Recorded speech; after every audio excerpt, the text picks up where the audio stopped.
10, 9, 8, 7, 6, 5, 4, 3.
What I want to talk to you about tonight is, strictly speaking, not on the character of physical laws, because one might imagine, at least, that one's talking about nature when one's talking about the character of physical laws.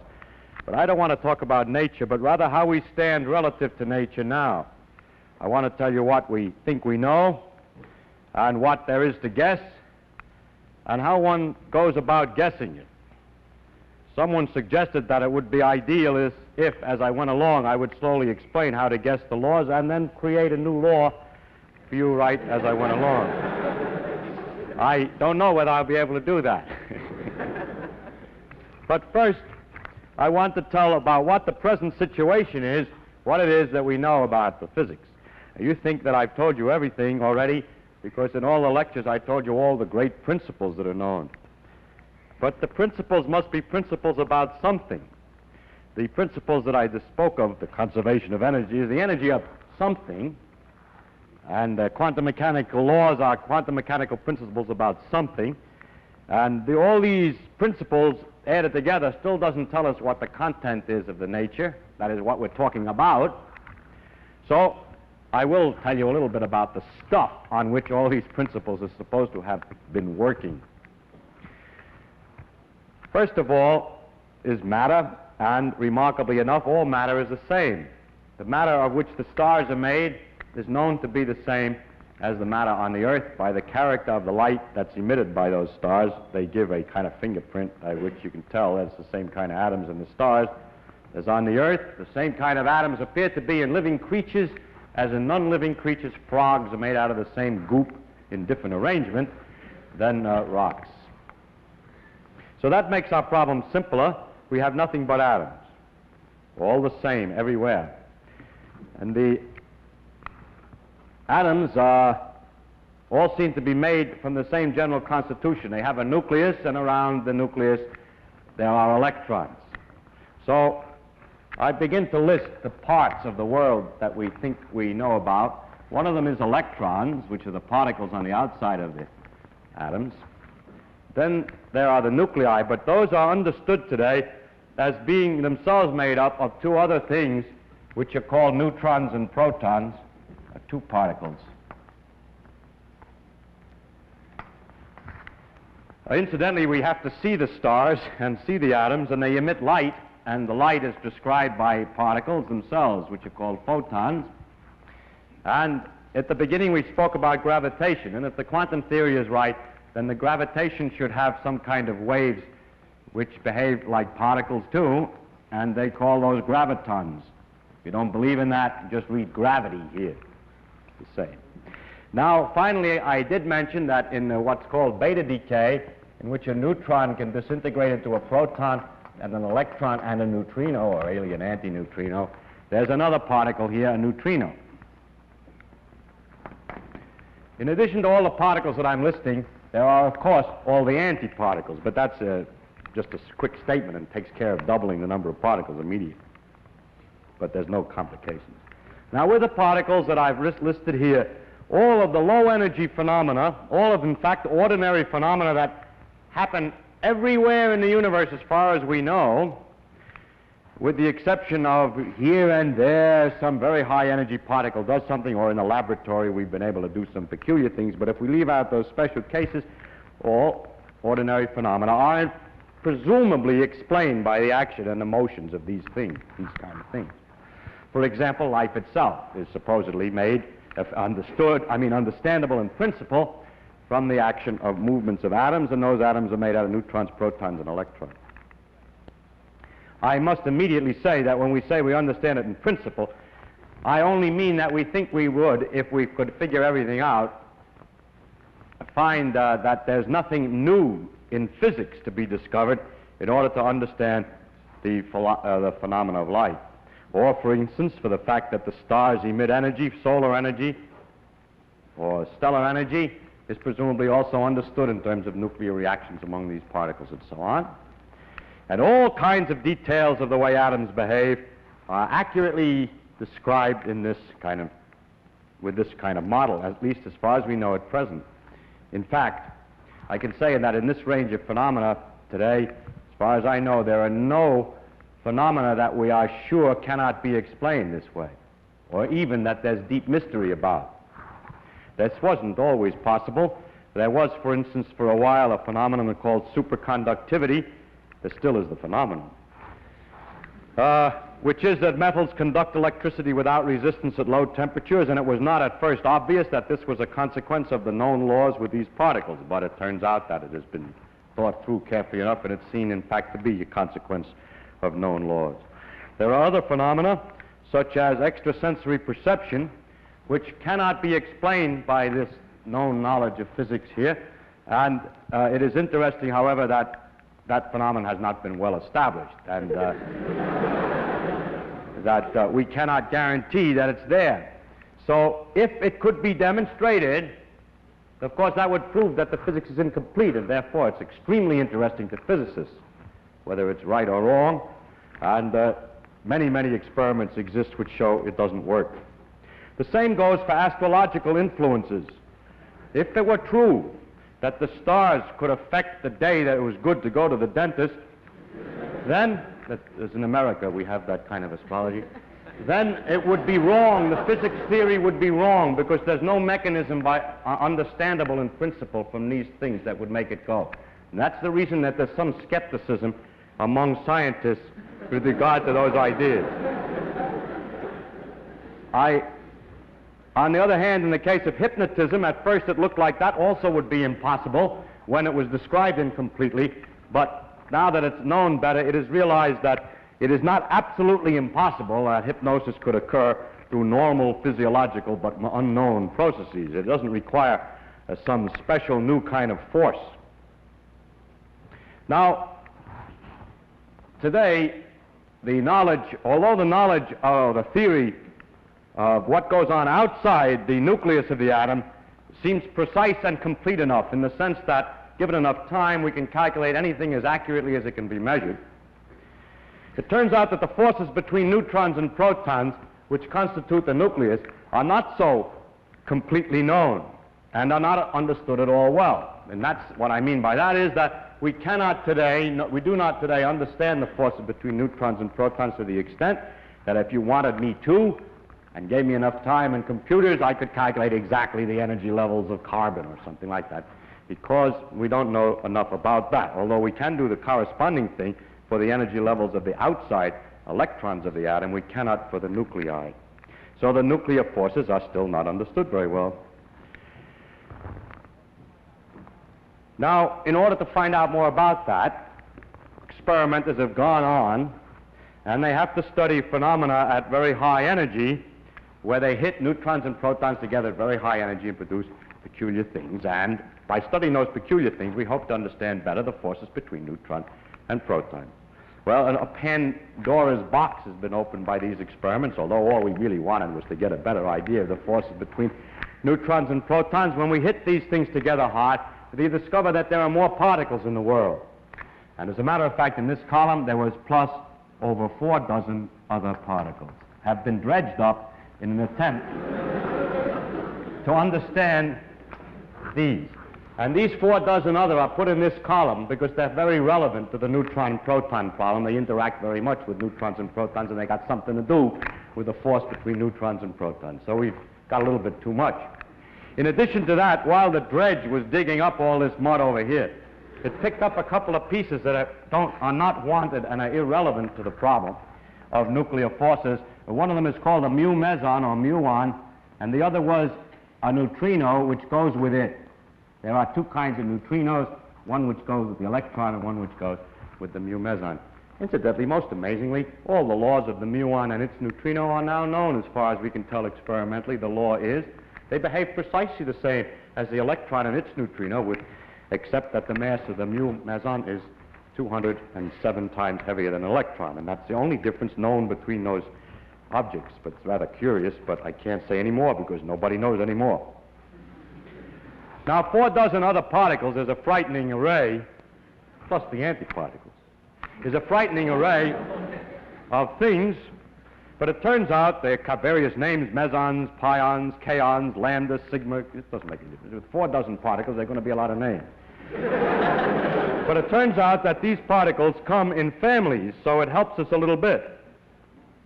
Actually, some of these so-called particles last such a short time that there are debates whether it's in fact possible to define their very existence, whether there's a particle or not, but I won't enter into that debate. In order to illustrate the family idea, I take the 2 cases of a neutron and a proton.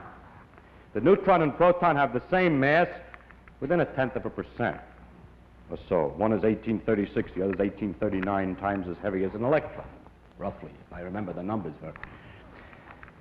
But the thing that's very remarkable is this, that for the nuclear forces, which are the strong forces inside the nucleus, the force between a pair of protons, 2 protons, is the same as between a proton and a neutron, and is the same again between a neutron and a neutron. In other words, for the strong nuclear forces, you can't tell a proton from a neutron. Or a symmetry law. Neutrons may be substituted for protons without changing anything, provided you're only talking about the strong forces. If you're talking about electrical forces, oh no. If you change a neutron for a proton, you have terrible difference, because the proton carries electrical charge and a neutron doesn't. So by electrical measurement, immediately you can see the difference between a proton and neutron. So this symmetry, that you can replace neutrons by protons, is what we call an approximate symmetry. It's right for the strong interactions in nuclear forces. But it's not right in some deep sense in nature because it doesn't work for the electricity. This is called a partial symmetry, and we have to struggle with these partial symmetries. Now, the families have been extended. It turns out that the substitution neutron-proton can be extended to substitution over a wider range of particles, but the accuracy is still lower. You see, that neutrons can always be substituted for protons is only approximate. It's not true for electricity. And that the wider substitutions that have been discovered are legitimate is still more poor, a very poor symmetry, not very accurate. But they have helped to gather the particles into families and thus to locate places where particles are missing and to help to discover the new ones. This kind of game of roughly guessing at family relationships and so on is illustrative of the kind of preliminary sparring which one does with nature before really discovering some deep and fundamental law, before you get the deeper discoveries. Examples are very important in the previous history of science. For instance, Mendeleev's discovery of the periodic table for the elements is analogous to this game. It is the first step, but the complete description of the reason for the periodic table came much later with atomic theory. In the same way, organization of the knowledge of nuclear levels and characteristics was made by Maria Mayer and Jensen in what they call the shell model of nuclei some years ago, and it's an analogous game in which a reduction of the complexity is made by some approximate guesses. And that's the way it stands today. In addition to these things, then we have all these principles that we were talking about before. Principle of relativity, that the things must behave quantum mechanically, and combining that with the relativity, that all conservation laws must be local. And so when we put all these principles together, we discover there are too many. They're inconsistent with each other. It seems as if we add quantum mechanics plus relativity plus the proposition that everything has to be local, plus a number of tacit assumptions which we can't really find out because we're prejudiced. We don't see what they are, and it's hard to say what they are. Adding it all together, we get inconsistency because we really get infinity for various things when we calculate them. Well, if we get infinity, how will we ever agree that this agrees with nature? It turns out that it's possible to sweep the infinities under the rug by a certain crude skill, and temporarily we're able to keep on calculating. But the fact of the matter is that all the principles that I told you up till now, if put together, plus some tacit assumptions that we don't know, gives trouble. They are not mutually consistent. Nice problem. Example of the tacit assumptions that we don't know what the significance is, such propositions as the following. If you calculate the chance for every possibility, there's 50% probability this will happen, 25% that'll happen, it should add up to 1. We think that if you add all alternatives, you should get 100% probability. That seems reasonable, but reasonable things are where the trouble always is. Another proposition is that the energy of something must always be positive. It can't be negative. Another proposition that is probably added in order before we get inconsistency is what's called causality, which is something like the idea that effects cannot precede their causes. Actually, no one has made a model in which you disregard the proposition about the probability or you disregard the causality, which is also consistent with quantum mechanics, relativity, locality, and so on. So we really do not know exactly what it is we're assuming that gives us the difficulty producing infinities. Okay, now that's the present situation. Now I'm going to discuss how we would look for a new law. In general, we look for a new law by the following process. First, we guess it. Then we well, don't laugh, that's really true. Then we compute the consequences of the guess to see if this is right, if this law that we guessed is right, we see what it would imply, and then we compare those computation results to nature, or we say compare to experiment or experience. Compare it directly with observation to see if it works. If it disagrees with experiment, it's wrong. In that simple statement is the key to science. It doesn't make a difference how beautiful your guess is. It doesn't make a difference how smart you are who made the guess or what his name is. If it disagrees with experiment, it's wrong. That's all there is to it. It's true, however, that one has to check a little bit to make sure that it's wrong, because someone who did the experiment may have reported incorrectly, or there may have been some feature in the experiment that wasn't noticed, like some kind of dirt and so on. They have to obvious check. Furthermore, the man who computed the consequences, even it may have been the same one who made the guesses, may have made some mistake in the analysis. Those are obvious remarks. So when I say if it disagrees with the experiment, it's wrong, I mean after the experiment has been checked, the calculations have been checked, and the thing has been rubbed back and forth a few times to make sure that the consequences are logical consequences from the guess, and that in fact it disagrees with a very carefully checked experiment. This will give you somewhat a wrong impression of science. It means that we keep on guessing possibilities and comparing it to experiments, and this is to put an experiment on a little bit weak position. It turns out that the experimenters have a certain individual character. They like to do experiments even if nobody's guessed yet. So it's very often true that experiments in a region in which people know the theorist doesn't know anything, nobody's guessed yet. For instance, we may have guessed all these laws, but we don't know whether they really work at very high energy because it's just a good guess that they work at high energy. So experimenters say, let's try higher energy. And therefore, experiment produces trouble every once in a while. That is, it produces a discovery that one of the things that we thought of is wrong. So what I would say, if experiment can produce unexpected results, and that starts us guessing again. For instance, an unexpected result is the mu meson and its neutrino, which was not guessed at by anybody whatever before it was discovered, and still nobody has any method of guessing by which this is a natural thing. Now you see, of course, that with this method we can disprove any definite theory. If you have a definite theory, a real guess from which you can really compute consequences which could be compared to experiment, then in principle we can get rid of any theory. We can always prove any definite theory wrong. Notice, however, we never prove it right. Suppose that you invent a good guess, calculate the consequences, and discover that every consequence that you calculate agrees with experiment. The theory is then right? No, it is simply not proved wrong. Because in the future, there could be a wider range of experiments, you can compute a wider range of consequences, and you may discover then that the thing is wrong. That's why laws like Newton's laws for the motion of planets last such a long time. He guessed the law of gravitation, calculated all the kinds of consequences for the solar system and so on, compared them to experiment, and it took several hundred years before the slight error of the motion of Mercury was developed. During all that time, the theory had been failed to be proved wrong and could be taken to be temporarily right, but it can never be proved right because tomorrow's experiment may succeed in proving what you thought was right wrong. So we never are right, we can only be sure we're wrong. However, it's rather remarkable that we can last so long. I mean, have some idea which it lasts so long. Incidentally, some people, one of the ways of stopping the science would be to only do experiments in the region where you know the laws.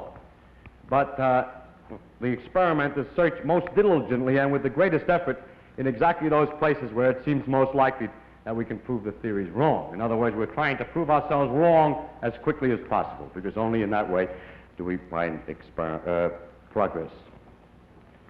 For example, today, among the ordinary low-energy phenomena, we don't know where to look for trouble. We think everything's all right. And so there isn't any particular big program looking for trouble in nuclear reactions or in superconductivity. I must say I'm concentrating on discovering fundamental laws. There's a whole range of physics which is interesting in understanding at another level these phenomena like superconductivity and nuclear reactions, but I'm talking about discovering trouble, something wrong with the fundamental laws. So nobody knows where to look there, therefore all the experiments today are in this field of finding out a new law are at high energy. I must also point out to you that you cannot prove a vague theory wrong. If the guess that you make is poorly expressed and rather vague, and the method that you use for figuring out the consequences is rather a little vague, you're not sure, I mean, you say, I think everything's because it's all due to Muggles, and Muggles do this and that more or less, so I can sort of explain how this works. Then you see that that theory is good because it can't be proved wrong. If the process of computing the consequences is indefinite, then with a little skill, any experimental result can be made to look like an expected consequence. You're probably familiar with that in other fields. For example, A hates his mother. The reason is, of course, because she didn't caress him or love him enough when he was a child. Actually, if you investigate, you find out that, as a matter of fact, he did love him very much and everything was all right. Well, then, it's because she was overindulgent when he was a child. So by having a vague theory, it's possible to get either result. Now, wait. Now, the cure for this one is the following. It would be possible to say, if it were possible to state ahead of time how much love is not enough and how much love is overindulgent exactly, and then there would be a perfectly legitimate theory against which you can make tests. It is usually said when this is pointed out, how much love is and so on, oh, you're dealing with psychological matters and things can't be defined so precisely. Yes, but then you can't claim to know anything about it. Now, we have examples you'll be horrified to hear in physics of exactly the same kind. We have these approximate symmetries. Works something like this. You have approximate symmetry, you suppose it perfect. Calculate the consequences. Easy if you suppose it perfect. You compare with experiment. Of course, it doesn't agree. Because, of course, the symmetry you're supposed to expect is approximate. So if the agreement is pretty good, you say, nice. If the agreement is very poor, you say, well, this particular thing must be especially sensitive to the failure of the symmetry. Now, you laugh, but we have to make progress in that way. In the beginning, when the subject is first new, and these particles are new to us, this jockeying around, this is a feeling way of guessing at the result. And this is the beginning of any science. And the same thing is true of psychology as it is of the symmetry propositions in the physics. So don't laugh too hard. It's necessary in the very beginning to be very careful. It's easy to fall over the deep end by this kind of vague theory. It's hard to prove it wrong. It takes a certain skill and experience to not walk off the plank on the game. In this process of guessing, computing consequences, and comparing to experiment, we can get stuck at various stages. For example, we may, in the guess stage, get stuck. We have no ideas. We can't guess an idea. Or we may get in the computing stage stuck. For example, Yukawa guessed an idea for the nuclear forces in 1934. Nobody could compute the consequences because the mathematics was too difficult. So therefore, they couldn't compare it with experiments successfully, and the theory has remained for a long time until we discovered all this junk. And this junk was not contemplated by Yukawa, and therefore, it's undoubtedly not as simple, at least, as the way Yukawa did it. Another place you can get stuck is at the experimental end. For example, the quantum theory of gravitation is going very slowly, if at all, because there's no use. All the experiments that you can do never involve quantum mechanics and gravitation at the same time because the gravity force is so weak compared to electrical forces. Now, I want to concentrate from now on, because I'm a theoretical physicist, I'm more delighted with this end of the problem, as to what goes, how do you make the guesses. Now, it's strictly, as I said before, not of any importance where the guess comes from. It's only important that it should agree with experiment, and that it should be definite as definite as possible. What you say then is very simple. We set up a machine, a great computing machine, which has a random wheel in it that makes a succession of guesses, and each time it guesses a hypothesis about how nature should work, computes immediately the consequences, and makes a comparison to a list of experimental results that it has at the other end. In other words, guessing is a dumb man's job. Actually, it's quite the opposite, and I will try to explain why. The first problem is how to start. You see, I'll start with all the known principles, but the principles that are all known are inconsistent with each other, so something has to be removed. So we get a lot of letters from people. We're always getting letters from people who are insisting that we ought to make holes in our guesses as follows. You see, you make a hole to make room for a new guess. Somebody says to you, people always say space is continuous, but how do you know when you get to a small enough dimension that there really are enough points in between? It isn't just a lot of dots separated by little distances. Or they say, you know those quantum mechanical amplitudes that you told me about, they're so complicated and absurd. What makes you think those are right? Maybe they aren't right. I get a lot of letters with such content, but I must say that such remarks are perfectly obvious and are perfectly clear to anybody who's working on this problem, and it doesn't do any good to point this out. The problem is not what might be wrong, but what might be substituted precisely in place of it. If you say anything precise, for example, in the case of a continuous space, suppose the precise proposition is that space really consists of a series of dots only, and the space between them doesn't mean anything, and the dots are in a cubic array. Then we can prove that immediately is wrong. That doesn't work. You see, the problem is not to change or to say something might be wrong, but to replace it by something, and that is not so easy. As soon as any real, definite idea is substituted, it becomes almost immediately apparent that it doesn't work. Secondly, there's an infinite number of possibilities of these simple types.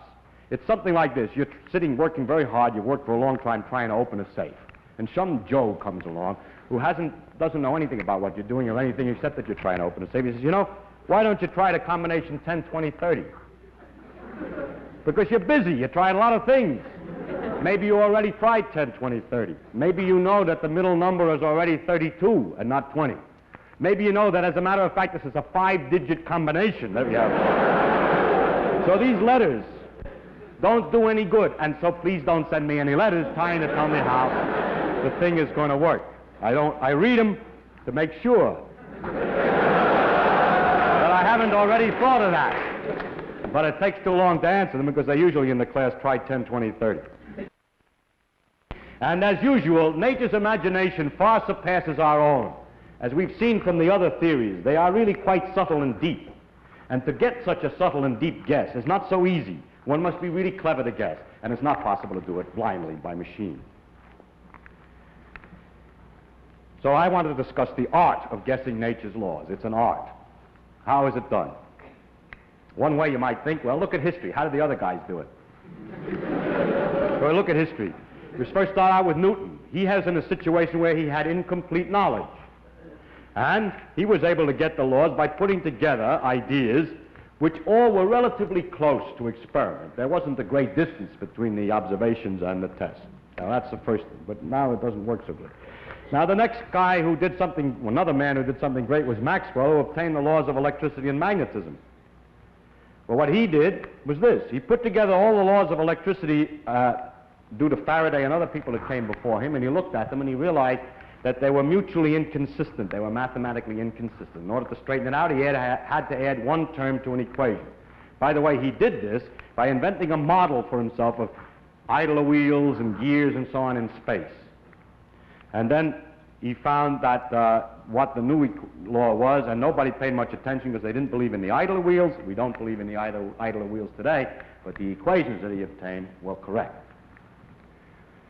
So the logic may be wrong, but the answer is all right. In the case of relativity, the discovery of relativity was completely different. There was an accumulation of paradoxes. The known laws gave inconsistent results, and it was a new kind of thinking, a thinking in terms of discussing the possible symmetries of laws. And it was especially difficult because it was at the first time realized how long something like Newton's laws could be right and still ultimately be wrong. And second, that ordinary ideas of time and space that seem so instinctive could be wrong.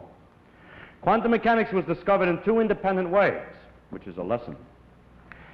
There again, and even more so, an enormous number of paradoxes were discovered experimentally, things that absolutely couldn't be explained in any way by what was known. Not that the knowledge was incomplete, but the knowledge was too complete. Your prediction was this should happen, it didn't. The two different routes were one by Schrödinger, who guessed the equations, another by Heisenberg, who argued that you must analyze what's measurable. So two different philosophical methods reduced to the same discovery in the end. More recently, the discovery of the laws of this interaction, which are still only partly known, had quite a somewhat different situation. Again, this time it was a case of incomplete knowledge, and only the equation was guessed. The special difficulty this time was that the experiments were all wrong. All the experiments were wrong. Now, how can you guess the right answer when you calculate the results it disagrees with the experiment, and you have the courage to say the experiments must be wrong? I'll explain where the courage comes from in a minute. Now, today, we haven't any paradoxes. Maybe. We have this infinity that comes if we put all the laws together. But the rug-sweeping people are so, sweeping the dirt under the rug, are so clever that one sometimes thinks that's not a serious paradox. The fact that there are all these particles doesn't tell us anything except that our knowledge is incomplete. Now, I'm sure that history does not repeat itself in physics, as you see from this list, and the reason is this. Any scheme, like think of symmetry laws, or put the equations in mathematical form, or any of these schemes, guess equation and so on, are known to everybody now, and they're tried all the time. So if the place where you get stuck is not that, you try that right away. We try looking for symmetries, we try all the things that have been tried before, but we're stuck. So it must be another way next time. So each time that we get in this logjam of too much trouble, too many problems, it's because the methods that we're using are just like the ones we used before. We try all that right away. But the new scheme, the new discovery is going to be made in a completely different way. So history doesn't help us very much. I'd like to talk about a little bit about this Heisenberg's idea that you shouldn't talk about what you can't measure, because a lot of people talk about that without understanding it very well. They say in physics you shouldn't talk about what you can't measure. If what you mean by this, if you interpret this in the sense that the constructs or inventions that you make, that you talk about, must be such a kind that the consequences that you compute must be comparable to experiment.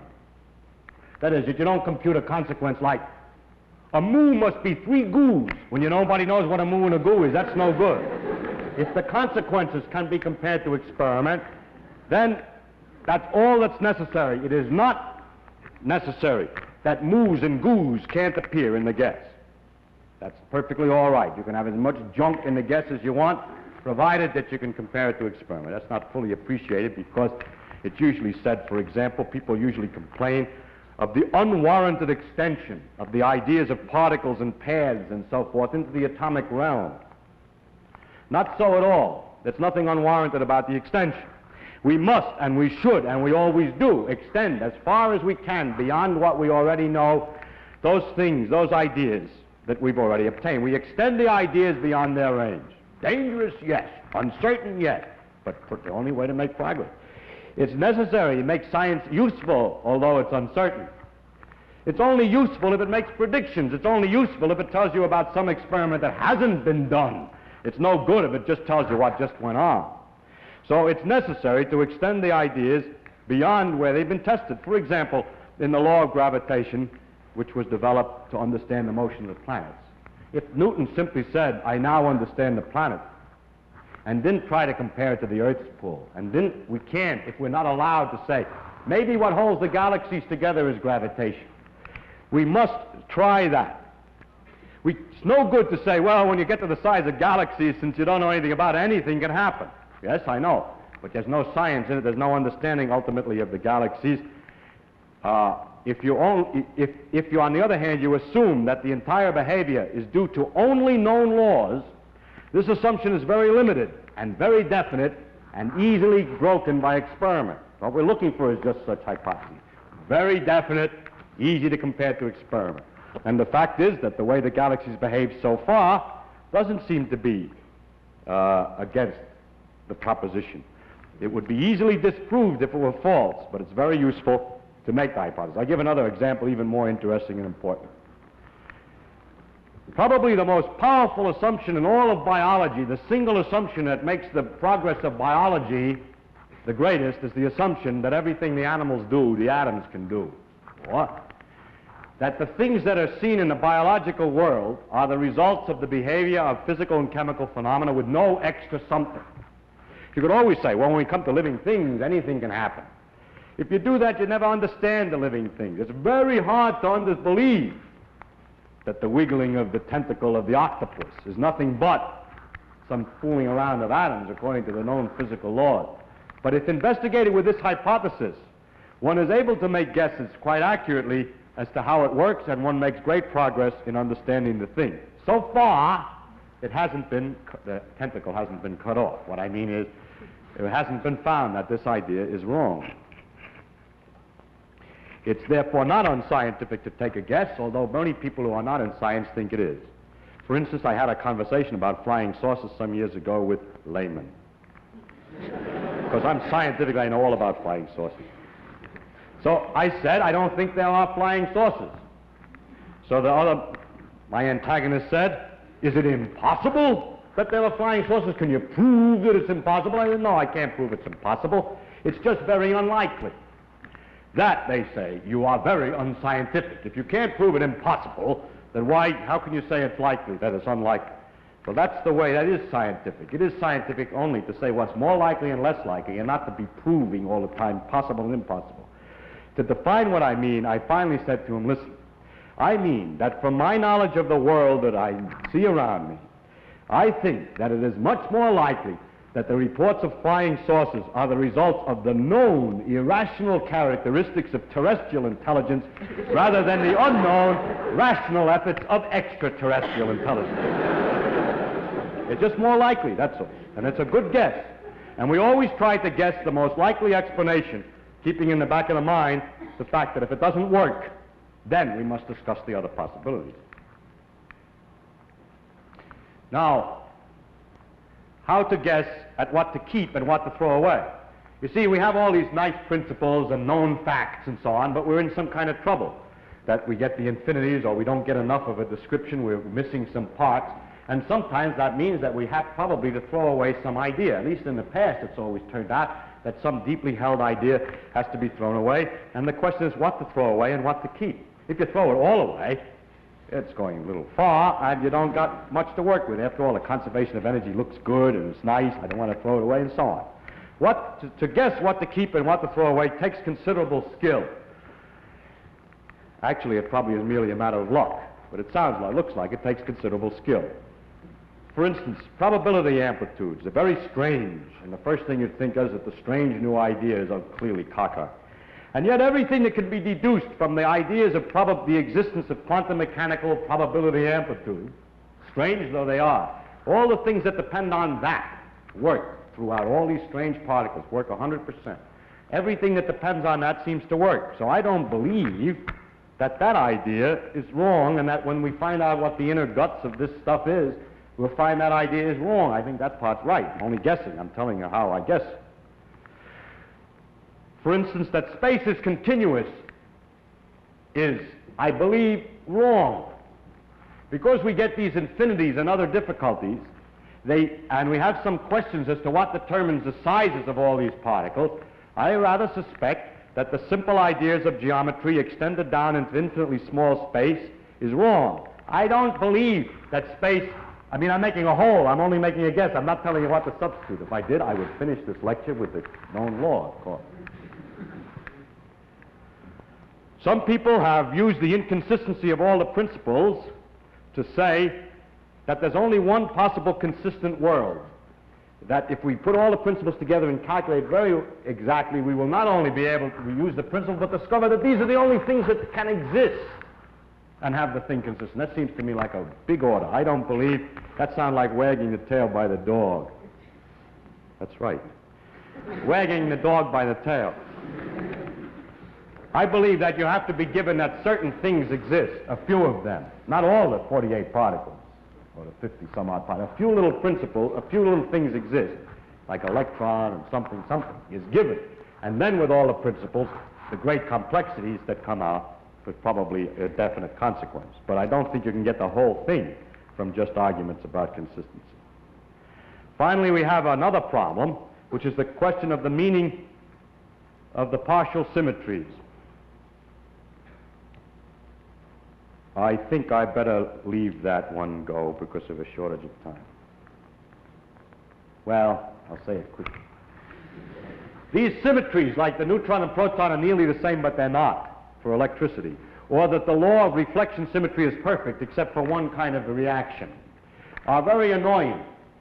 The thing is almost symmetrical, but not. Now, two schools of thought exist. One who say it's really simple, they're really symmetrical. But there's a little complication which knocks it a little bit cockeyed.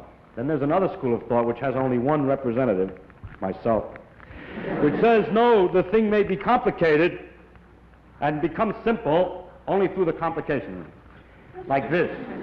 The Greeks believed that the orbits of the planets were circles. And the orbits of the planets are nearly circles. Actually, they're ellipses. The next question is, well, they're not quite symmetrical, but they're almost circles. They're very close to circles. Why are they very close to circles? Why are they nearly symmetrical? Because of the long, complicated effects of tidal friction, a very complicated idea. So it is possible that nature in our heart is completely unsymmetrical for these things, but in the complexities of reality, it gets approximately looking as if it's symmetrical. The ellipses look almost like circles. It's another possibility. Nobody knows. It's just guesswork.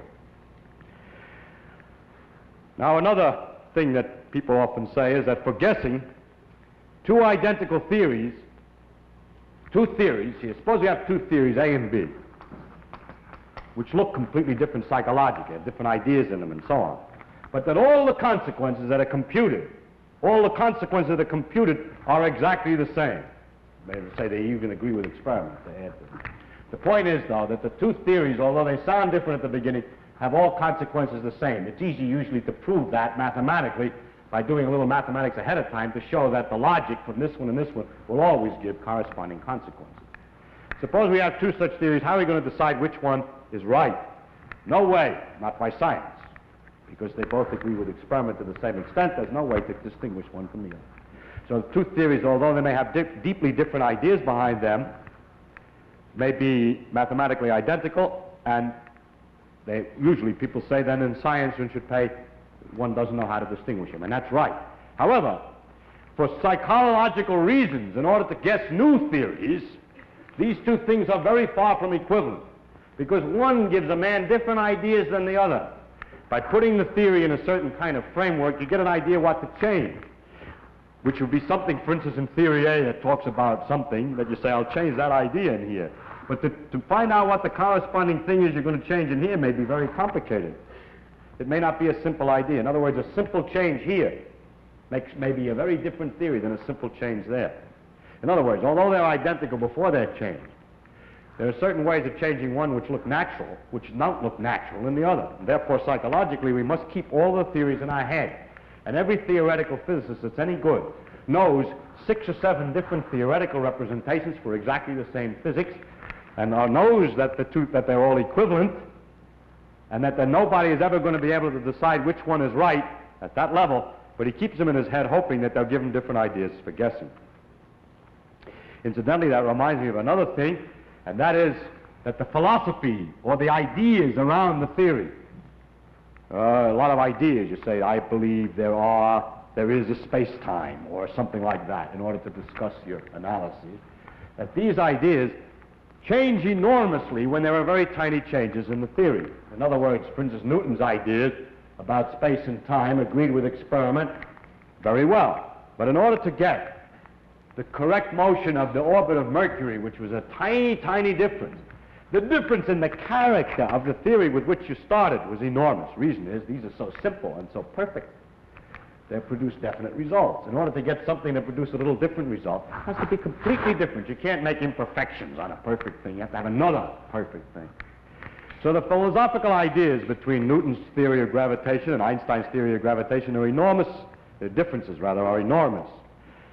What are these philosophies? These philosophies are really tricky ways to compute consequences quickly. A philosophy, which is sometimes called an understanding of the law, is simply a way that a person holds the laws in his mind so as to guess quickly at consequences. Some people have said, and it's true, for instance, in the case of Maxwell's equations and other equations, never mind the philosophy, never mind anything of this kind, just guess the equations. The problem is only to compute the answers so that they agree with experiment, and is not necessarily to have a philosophy or argue or words about the equation. That's true in a sense, yes and no. It's good in the sense you may be, if you only guess the equation, you're not prejudicing yourself and you'll guess better. On the other hand, maybe the philosophy helps you to guess. It's very hard to say. For those people who insist, however, that the only thing that's important is that the theory agrees with experiment, I would like to make an imaginary discussion between a Mayan astronomer and his student. The Mayans were able to calculate with great precision the predictions, for example, for eclipses and the position of the moon in the sky, the position of Venus, and so on. However, it was all done by arithmetic. You count certain numbers, you subtract some numbers, and so on. There was no discussion of what the moon was. There wasn't even a discussion of the idea that it went around. There was only calculate the time when there would be an eclipse, or the time when it would rise, the full moon, and when it would rise half moon, and so on. Just calculating only. Suppose that a young man went to the astronomer and said, I have an idea. Maybe those things are going around, and there are balls of rocks out, like rocks out there. We could calculate how they move in a completely different way than just calculate what time they appear in the sky and so on. So of course, the Mayan astronomer would say, yes, how accurate can you predict eclipses? He said, I haven't developed the thing very far. He says, but we can calculate eclipses more accurately than you can with your model, and so you must not pay any attention to this because the mathematical scheme is better. And there's a very strong tendency of people to say against some idea, if someone comes up with an idea and says, let's suppose the world is this way, and you say to him, well, what would you get for the answer for such and such a problem? And he says, I haven't developed it far enough. And you say, well, we have already developed it much further, and we can get the answers very accurately. So it is a problem as to whether or not to worry about philosophies behind ideas.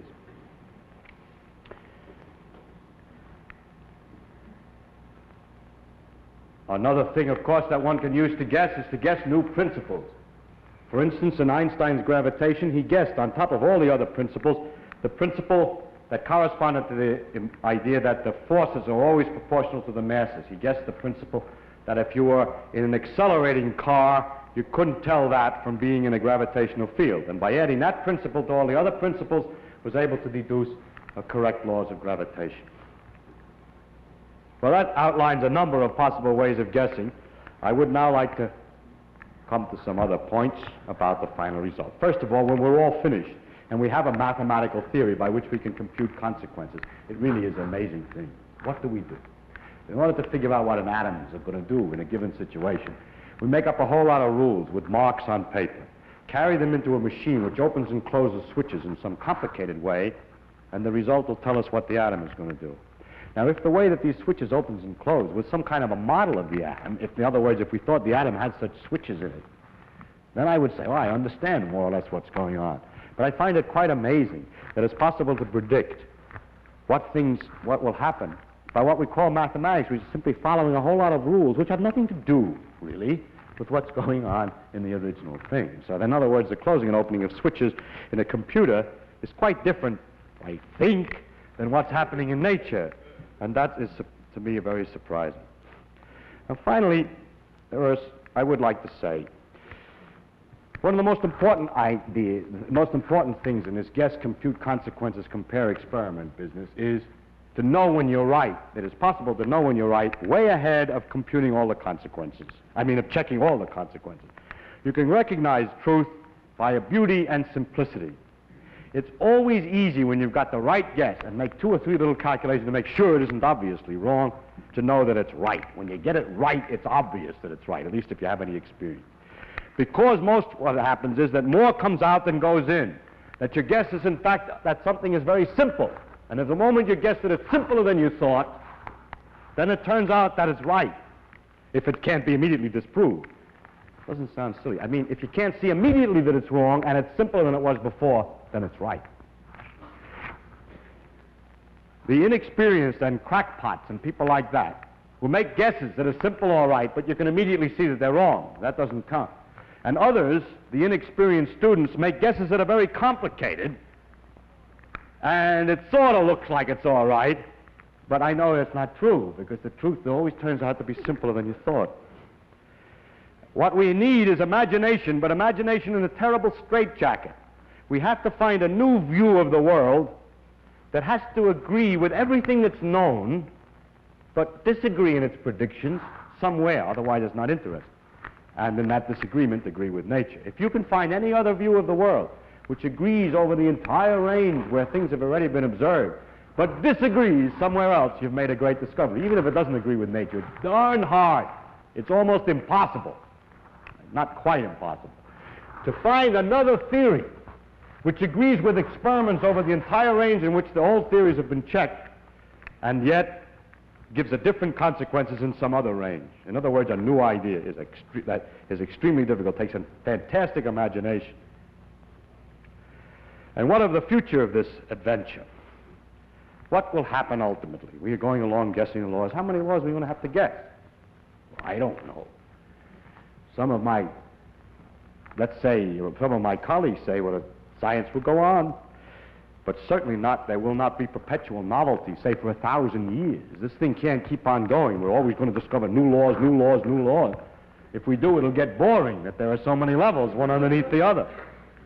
So the only way that it seems to me that it can happen, what can happen in the future is first, either that everything becomes known, that all the laws become known. That would mean that after you had enough laws, you could compute consequences, and they would always agree with experiments, which would be the end of the line. Or it might happen that the experiments get harder and harder to make, more and more expensive, that you get 99.9% of the phenomena, but there's always some phenomenon which has just been discovered that's very hard to measure, which disagrees. It gets harder and harder to measure. As you discover the explanation of that one, there's always another one, and it gets slower and slower and more uninteresting. That's another way that it can end. But I think it has to end in one way or another. And I think that we are very lucky to live in the age in which we're still making the discoveries. It's an age which will never come again. It's like the discoveries of America. You can only discover it once. It was an exciting day when there was investigations of America. But the age that we live in is the age in which we are discovering the fundamental laws of nature. And that day will never come again. I don't mean we're finished. I mean we're right in the process of making such discoveries. It's very exciting, it's marvelous. But this excitement will have to go. Of course, in the future there will be other interests. There will be interests of the connection of one level of phenomena to another, phenomena in biology and so on, all kinds of things. Or if you're talking about explorations, exploring planets and other things. But there will not still be the same thing as we're doing now. It'll be just different interests. Another thing that will happen is that if all is known, ultimately, if it turns out all is known or it gets very dull, the vigorous philosophy and the careful attention to all these things that I've been talking about will gradually disappear. The philosophers who are always on the outside making stupid remarks will be able to close in, because we can't push them away by saying, well, if you were right, you'd be able to guess all the rest of the laws. Because when they're all there, they'll have an explanation for it. For instance, there are always explanations to why the world is three-dimensional. Well, there's only one world, and it's hard to tell if that explanation is right or not. So if everything were known, there would be some explanation about why those are the right laws. But that explanation will be in a frame that we can't criticize by arguing that that type of reasoning will not permit us to go further. So there will be a degeneration of the ideas, just like the degeneration that great explorers feel occurs when tourists begin moving in on the territory.